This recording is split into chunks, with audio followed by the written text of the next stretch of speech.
खुलुमबाय बेयो बड'लेण्ड इंखं टेलिभिजन दिनै 19 जुलाइ 2022 मंगलबार खालि सानसेनि बरादखौ नोंथांमोननि खाथियाव लाबोदों आं सदानन्द दैमारिया।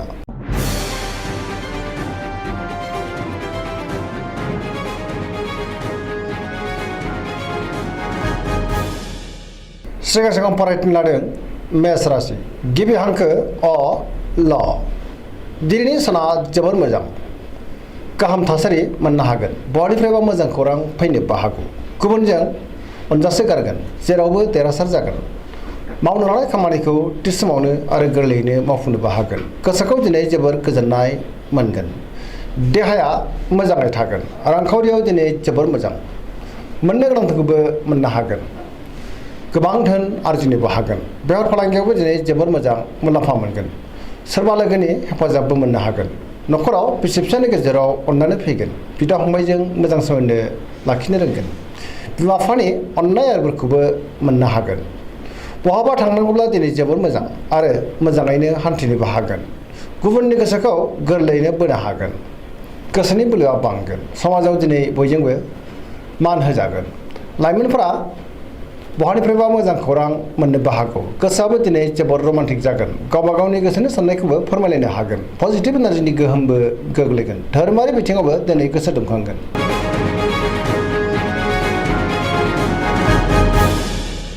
बृष राशि गिबि हांखो इ उ ब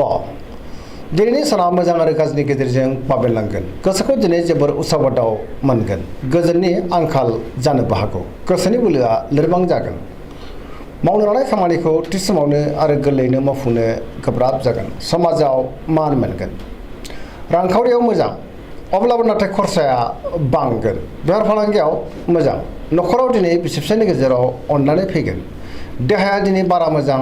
थानाय नङा गोबां रोखोमनि देहायारि जेंनाजों मोगा मोगि जानांगोन आरो खस्थ' मोननांनोबो हागौ जानाय लोंनायाव सांग्रां जानांगोन गोसोनि साननायफ्रा देबर नांनो हागौ नेगेटिभ एनार्जिनि गोहोमबो गोग्लैनो हागौ सांग्रां जानाया गाहाम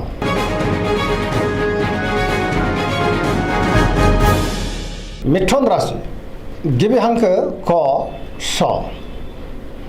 दिनैनि साना जोबोर मोजां बयजोंबो अनजागोन आरो गुबुननि अनसायनायखौ मोननो हागोन गोबां बिथिङाव जाफुंसार जानो हागोन गोसोखौ दिनै जोबोर गोजोननाय मोनगोन गोसोआव गोग्गो आरो गोथों साननाय फैगोन देहाया मोजाङैनो थागोन रांखावरियाव दिनै जोबोर मोजां बेफार फालांगियावबो जोबोर मोजां मुलाम्फा मोननो हागोन न'खराव बिसि फिसायनि गेजेराव अननानै फैगोन समाजावबो बयजोंबो मान होजागोन गोसोनि बोलोआ बांगोन मावनो लानाय खामानिखौ थि समावनो आरो गोरलैयैनो मावफुंनोबो हागोन सोरबा लोगोनिफ्राय थोजासे हेफाजाबबो मोननो हागौ गुबुनजों मोजां सोमोन्दो लाखिनोबो रोंगोन लाइमोनफोरनि गोसोआ दिनै जोबोर रमान्टिक जागोन आरो गावबा गावनि गोसोनि साननायखौबो फोरमायलायनोबो हागोन पजिटिभ एनार्जिनि गोहोमबो गोग्लैगोन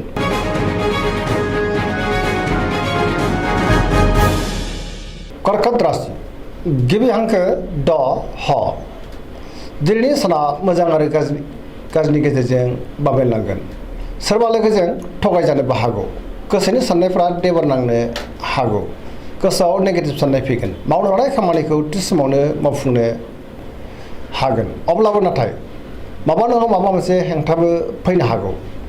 रांखावरियाव बारा मोजां नङा गोबां खहा जानो हागौ बेफार फालांगियाव बारा मोजां नङा न'खराव दिनै अननानै फैगोन देहायाबो मोजाङैनो थागोन गोसोखौ दिनै उसुखुथु मोनगोन गुबुननि हेफाजाब मोननो गोब्राब जागोन माबा नङा माबा मोनसे हेंथा फैनोबो हागौ समाजाव मान मोनगोन फरायसाफ्रा दिनै फरायनायाव गोसो दुंखांगोन लाइमोनफोरनि गोसोआ जोबोर आला खाला जागोन नेगेटिभ एनार्जिनि गोहोमबो गोग्लैनो हागौ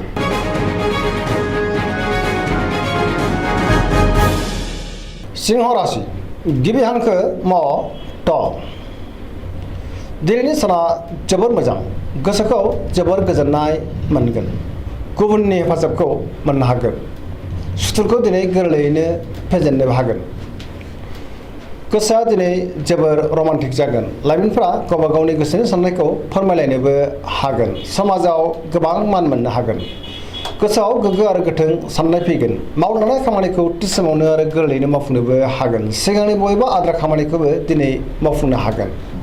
रांखावरियाव जोबोर मोजां अब्लाबो नाथाय खरसायाबो बांगोन मोननो गोनांखौबो मोननो हागोन बेफार फालांगियाव जोबोर मोजां मुलाम्फा मोनगोन गोसोनि साननायखौ दिनै गुबुननो फोरमायनो हागोन न'खराव बिसि फिसायनि गेजेराव अननानै फैगोन समाजाव दिनै मान मोनगोन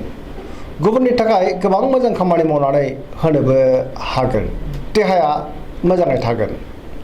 जायखि खामानि मावा मानो मोनफ्रोमबो खामानियावनो दिनै जाफुंसार जानो हागोन पजिटिभ एनार्जिनि गोहोम गोग्लैगोन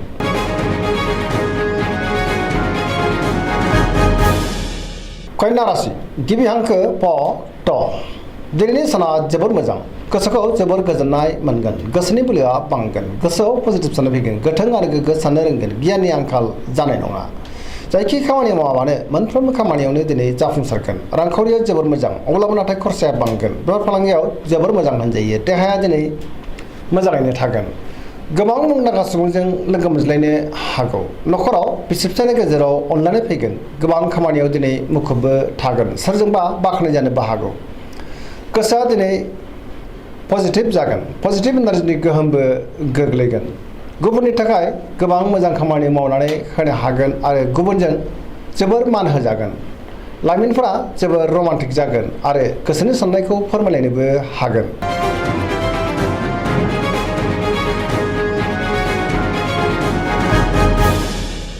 तुला राशि गिबि हांखो र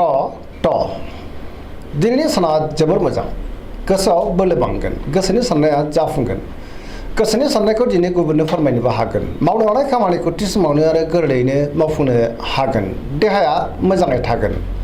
रांखावरियाव जोबोर मोजां मोननो गोनांखौ मोननो हागोन न'खराव दिनै बिसि फिसायनि गेजेराव अननानै फैगोन बिदा फंबायजों मोजां सोमोन्दो थागोन बिमा बिफानि अननाय आरो बोरखौबो मोननो हागोन समाजावबो मान मोनगोन बेफार फालांगियाव दिनै जोबोर मोजां मुलाम्फा मोनगोन गुबुननि गोसोखौ बोनो हागोन लोगोफोरनि हेफाजाबखौबो मोननो हागोन गोदान थांखि लानो रोंगोन सेंग्रा सिख्लाफोरनि गोसोआ दिनै जोबोर रमान्टिक जागोन आरो गावबा गावनि गोसोनि साननायखौ फोरमायलायनोबो हागोन पजिटिभ एनार्जिनि गोहोमबो गोग्लैगोन बयजोंबो अनसायजागोन आरो गुबुनजों मान होजागोन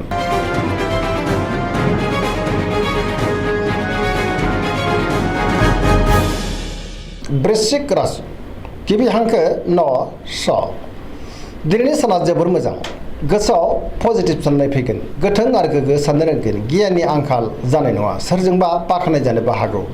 गोसोखौ दिनै जोबोर गोजोननाय मोनगोन समाजाव लोगो लेवा बांगोन सोरबा गोजाम लोगोजों बहाबा लोगो मोनज्लायनो हागौ गोसोआव गोग्गो आरो गोथों साननाय फैगोन मावनो लानाय खामानिखौ थि समावनो आरो गोरलैयैनो मावफुंनोबो हागोन बहानिफ्रायबा मोजां खौरां फैनो हागौ गुबुननिफ्राय थोजासे हेफाजाबखौ मोननो हागोन गोसोनि साननायफोरा मोगथाङाव जाफुंगोन गोसोनि बोलोआबो बांगोन समाजाव दिनै मान मोनगोन रांखावरियाव जोबोर मोजां गोबां धोन आरजिनोबो हागोन बेफार फालांगियाव दिनै जोबोर मोजां मुलाम्फा मोनगोन बयजोंबो अनजागोन आरो जेरावबो मुं खामायनो हागोन देहाया दिनै मोजाङैनो थागोन गुबुननि हेफाजाबखौ थोजासे मोनगोन फरायसाफ्रा दिनै फरायनायाव गोसो दुंखांगोन आरो मोजां फिथाइ मोननोबो हागोन लाइमोनफोरा जोबोर रमान्टिक जागोन आरो गोसोनि साननायखौ फोरमायलायनोबो हागोन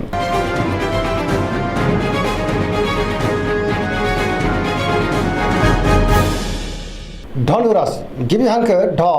फ भ दिनैनि साना जोबोर मोजां गोसोखौ जोबोर गोजोननाय मोनगोन गोसोआव गोग्गो आरो गोथों साननाय फैगोन मावनो लानाय खामानिखौ थि समावनो आरो गोरलैयैनो मावफुंनोबो हागोन गोसोनि साननायफ्रा मोगथाङाव जाफुंगोन रांखावरियाव दिनै जोबोर मोजां नाथाय अब्लाबो खरसायाबो बांगोन मोननो गोनांखौ मोननो हागोन बेफार फालांगियाव दिनै जोबोर मोजां मुलाम्फा मोनगोन समाजावबो मान मोननो हागोन देहाया मोजाङै थागोन अब्लाबो नाथाय जानाय लोंनायाव सांग्रां जानांगोन न'खराव अनलायनाय फैगोन बिदा फंबायनिफ्राय थोजासे हेफाजाबखौबो मोननो हागोन बहाबा दावबायनो एबा हान्थिनो खाबु मोननोबो हागौ बहानिफ्रायबा मोजां खौरांबो फैनो हागौ लाइमोनफोरनि गोसोआ दिनै जोबोर रमान्टिक जागोन आरो गोसोनि साननायखौ फोरमायलायनो हागोन पजिटिभ एनार्जिनि गोहोमबो गोग्लैगोन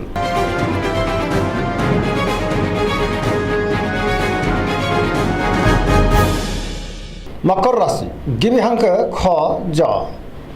दिनैनि साना मोजां आरो गाज्रिनि गेजेरजोंनो बाबेलांगोन गोसोनि बोलोआ लोरबां जागोन सोरबा सुथुरनि गाज्रि नोजोर गोग्लैनोबो हागौ सांग्रां जानाया गाहाम गोसोनि साननायफ्रा दिनै देबारनांगोन मावनो लानाय खामानिखौ मावफुंनो गोब्राब जागोन माबा नङा माबा मोनसे हेंथाबो फैनो हागौ रांखावरियाव मोजां आयआ बांगोन बेफार फालांगियावबो मोजां होनजायो गुबुनजों मोजां सोमोन्दो लाखिनोबो रोंगोन न'खराव दिनै बिसि फिसायनि गेजेराव अननानै फैगोन बिदा फंबायनि हेफाजाबखौबो मोननो हागोन देहाया मोजाङै थागोन सेंग्रा सिख्लाफोरनि गोसोआ दिनै जोबोर रमान्टिक जागोन आरो गावबा गावनि गोसोनि साननायखौ फोरमायलायनोबो हागोन फरायसाफ्रा दिनै फरायनायाव गोसो दुंखांगोन आरो मोजां फिथाइ मोननोबो हागोन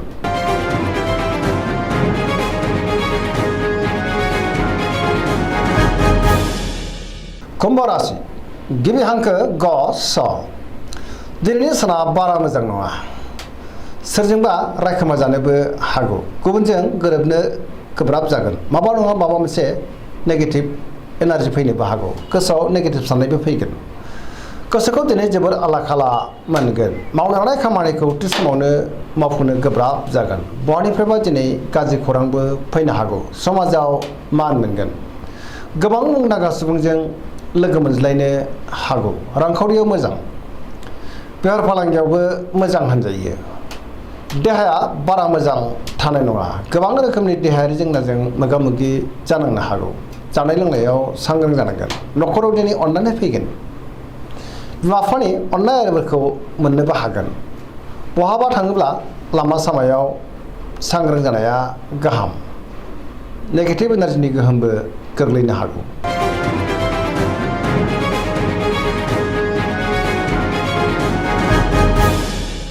मीन राशि गिबि हांखो ड स दिनैनि साना जोबोर मोजां सिगांनि बबेबा जेंनाखौ सुस्रांनो हागोन गोसोआ दिनै जोबोर खुसि जागोन गोसोआव पजिटिभ साननाय फैगोन गोथों आरो गोग्गो साननोबो रोंगोन गियाननि आंखाल जानाय नङा गोसोनि बोलोआ बांगोन गावनि गोसोनि साननायखौ दिनै गुबुननो फोरमायनोबो हागोन देहाया मोजाङै थागोन रांखावरियाव जोबोर मोजां बेफार फालांगियावबो जोबोर मोजां सिगांनि बबेबा आद्रा खामानिखौ दिनै मोजाङैनो मावफुंलांनो हागोन मोननो गोनांखौबो दिनै मोननो हागोन बेफार फालांगियाव जोबोर मोजां आयबो जागोन सोरजोंबा बाख्नाय जानोबो हागौ लाइमोनफोरनि गोसोआ दिनै जोबोर रमान्टिक जागोन आरो गावबा गावनि गोसोनि साननायफोरखौ फोरमायलायनोबो हागोन पजिटिभ एनार्जिनि गोहोमबो गोग्लैगोन सरासनस्रायै दिनै साना जोबोर मोजां आरो मोजाङैनो बारग'लांगोन दिनैनि राशि फरायनाया एसेनोसै जोबनायाव बेखौनो खावलायो जाहाथे नोंथांमोना सानफ्रामबो जोंनि बे बड'लेण्ड इंखं टेलिभिजनखौ नायबाय थायो आरो साबस्क्राइब खालामो लोगोसे लाइक खालामो आरो शेयार खालामो एसेनोसै गोजोन्थों